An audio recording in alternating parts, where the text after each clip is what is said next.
welcome to my blog where I'm going to be talking about technologies in the classroom.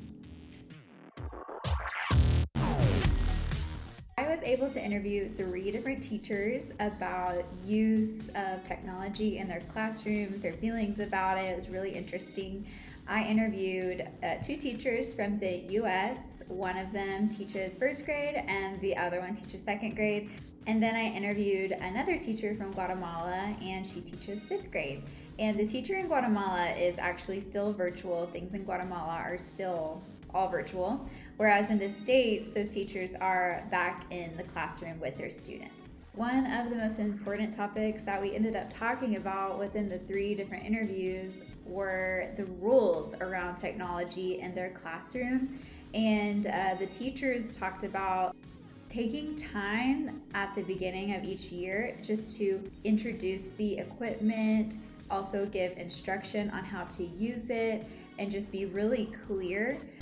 So that way the expectations are set for what they as teachers expected of their students and how to use it.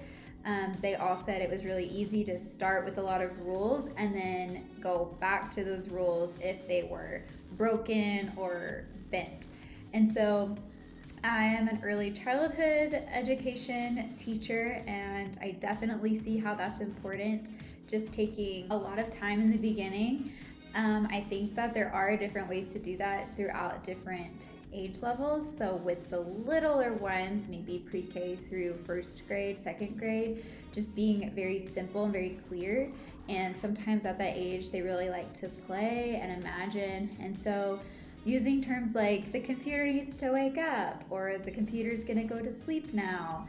I think with English language learners and special needs, it really just depends on the need and their level of the language, but always, it's really important to model the behavior. So before, make sure you as the teacher are modeling it for the students to really understand, and then making sure that they understand by asking them to model it back to you.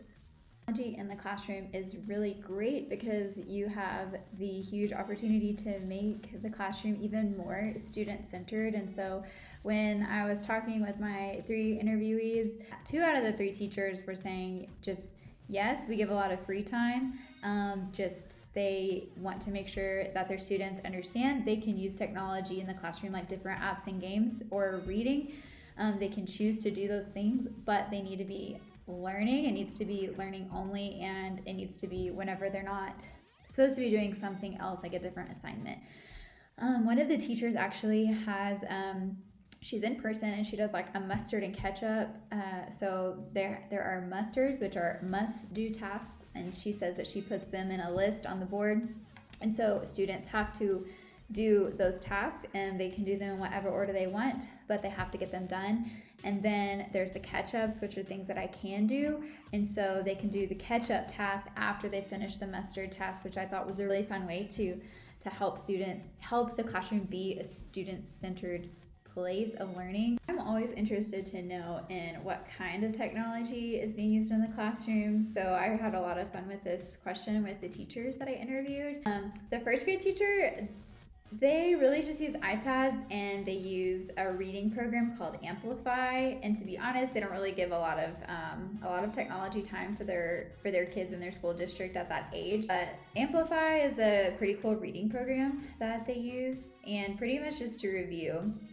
But then the second grade teacher that I interviewed, they are a very tech-heavy school, and so she was telling me that they use a lot of apps. They use Kahoots, Quizzes, Padlet, the list goes on and on and on. They use Epic, A to Z Kids for reading, another site that's called Teacher Made, so she makes all of her own worksheets, and pretty much everything is projected then in Guatemala. So they're all virtual, so definitely they have to use technology, and she uses Kahoot, Padlet as well, a lot of the same apps as the teacher in second grade. Also asked about problems that teachers had around technology use with parents and students, and Surprisingly, the only issue was really that some students didn't have access to the technology at home, or they had limited access. I was a little bit surprised by that. Um, a few incidences of stealing, but really the only problem was the lack of access. Let's look at the student survey. So I sent out a survey for pre-K students, and it was made so that their parents would be able to answer the questions. And I want to know for my students, what do they like? What bothers them? I want to be able to work on some of that in social emotional learning in the classroom.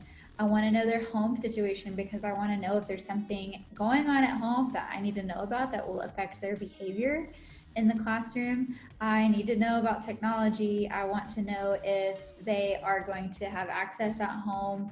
And I also think it's important to know the relationship between technology and the family. Like, for example, one of the options was the student has access, but their parents limit their screen time. And I set these questions up a little bit differently on the survey than how I've organized them here, but this way was easiest for me to read, and it's for me. I want to know what they might need help with, if they're going to need help writing, how are they speaking, are they independent, can they use the restroom. I also would like to know what language they speak at home, and that's going to be important for our English language learners if English is not their first language, because you'll need to differentiate there. And then for me personally, I want to know about their religion or their culture at home, if it's important to them, because it's just nice to know if I'm going to accidentally offend somebody. I definitely want to avoid that. So these are the results of my student survey.